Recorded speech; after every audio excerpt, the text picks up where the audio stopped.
Hello, everyone. My pleasure to present a talk entitled Complexity Science and the Christian Message at the Roots of Economic Ethics. I thank all the members of the scientific and organizing committees for giving me the opportunity to present this talk. The authors of these contributions are Professor Marcello Signorelli from the Economics Department and myself, Pierluigi Gentili, from the Chemistry, Biology, and Biotechnology Department of the University of Perugia in Italy. In my presentation, we will show that humanity today faces global challenges involving complex systems. Then we will introduce the new field of knowledge deriving from the investigation of complex systems. This new field of knowledge is called complexity science or science of complex systems. Then we will present the features of complex systems by focusing on the world economy. And finally, we will propose a program to transform the roots of economic ethics based on complexity science and the Christian faith. Our take-home message: by merging the science of complex systems and the Christian faith with St. Francis as the alter Christus, a science and an economics endowed with wings emerge, capable of transforming the foundations of economic ethics. Let's get started. One remarkable purpose of science and economics is to solve problems and improve the psychophysical well-being of humans. Nowadays, there are more than 80 billion people on Earth. Of course, each person strives to reach their psychophysical well-being every day. But beyond personal needs, our contemporary world is different because global challenges must also be faced. The development of ever faster, more pervasive transportation systems and information and communication technologies has radically transformed humanity. Now humans are more linked to each other than ever before.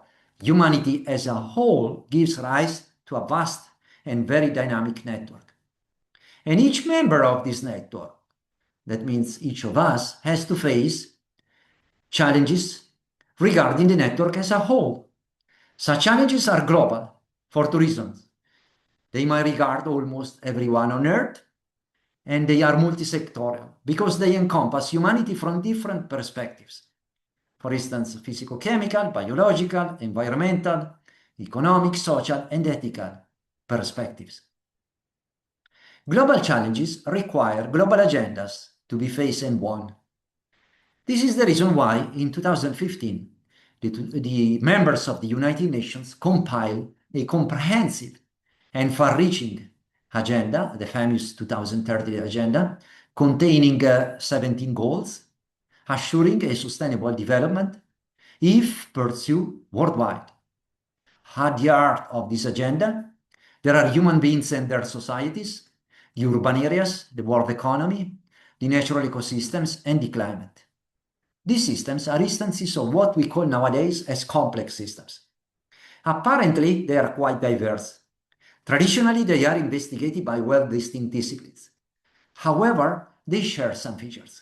And these shared features have been highlighted by a new field of knowledge that is the science of complex systems, or complexity science, that began in the 1980s from a systematic interdisciplinary investigation of complex systems. And this new field of knowledge highlights the hurdles that science encounters in understanding and predicting the behavior of complex systems, the so-called epistemological complexity. It proposes methodologies for dealing with complex systems, and he highlights the features shared by all complex systems. There are at least three features shared by all complex systems mentioned before. First, complex systems are networks made of nodes and links. The nodes are the elements, and the links are the relationships among the nodes. These relationships are usually mutual. There are feedback actions. And the complex systems are networks characterized by high degrees of nonlinearity. For instance, if we focus on the world economy, the network of the world economy has the international economic organizations, all the national governments, and all the consumers and producers as its nodes. And these nodes are linked through the market and wealth redistributions relationships. However, recently, there has been growing awareness that companies should not consider profits as their only goal. They should also consider social and environmental sustainability in their production activities. Therefore, if we want to promote a sustainable world economy, we should include the climate and the environment as two relevant hubs in the network of world economy. And among the links, we should include all the social relationships of reciprocity, subsidiarity, and fraternity. Moreover, we should consider the impact of the productive activities on climate and the environment. A second feature shared by all complex systems is that they are out of equilibrium systems in the thermodynamic sense. What does it mean? When a complex system is made of inanimate matter, its behavior is driven by force fields that are gradients of intensive variables, such as temperature, pressure, the concentration of a chemical species. But when complex systems involve living beings, then their behavior also depends on the variable information that the living beings collect, store, process, and communicate to pursue their goals. Apart from a few exceptions, all living beings pursue the goals of surviving and reproducing. As far as human beings are concerned, the materialistic vision of human being has promoted the idea of Homo economicus.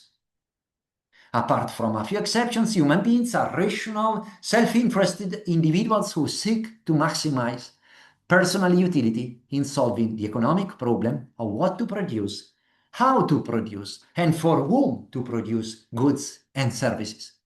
And this idea of Homo economicus partly derives from the philosophy of Descartes, who promoted a dichotomy between body and mind of every human being. But this vision of Homo economicus can be revolutionized if we assume that the authentic identity of every human being is actually complex, constituted by body, mind, and soul strictly interlinked.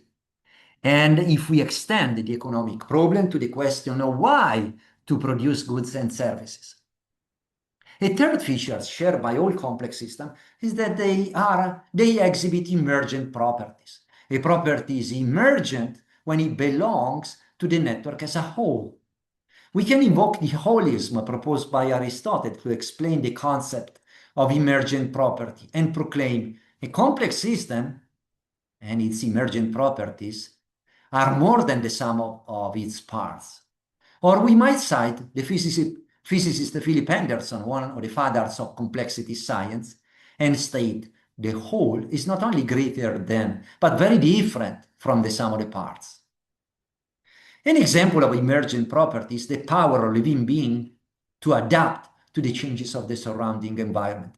And this emergent property derives from bottom-up causal events occurring at the cellular level, but having repercussion at the macroscopic level, but also it might derive from top-down causal events occurring at the macroscopic level, but influencing events at the cellular and molecular level.